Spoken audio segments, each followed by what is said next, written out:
Ayağına, buradayım. Ezizine madarlar, düz baş başadarlar. Siz de oğul idiniz, dönesiz taşadarlar.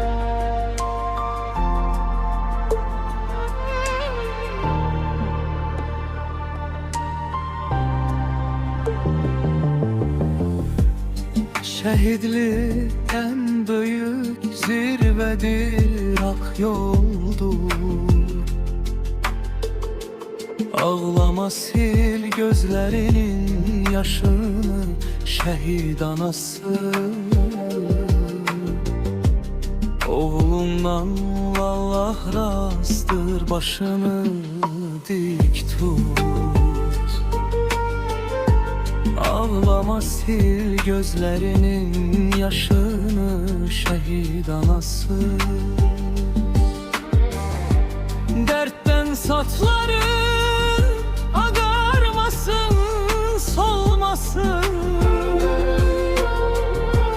Ömrün gam keder görmesin, kocalmasın.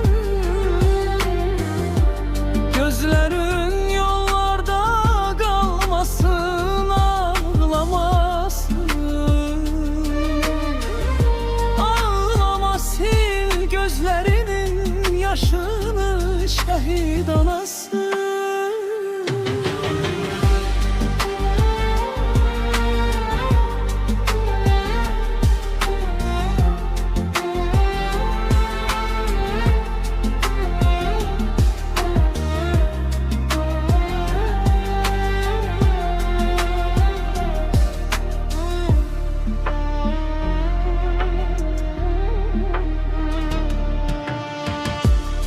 Dileylenme talihinden, alın yazından. Şehitlik en büyük zirvedir, Allah yanında. Her anaya kısmet olmuş, şehit anası olmak. Ağlama, sil gözlerinin yaşını, şehit anası. Vətən üçün şehit olmaq eşkdir, şərəfdir. Hak yolunda, Allah yanında ucadır şehit.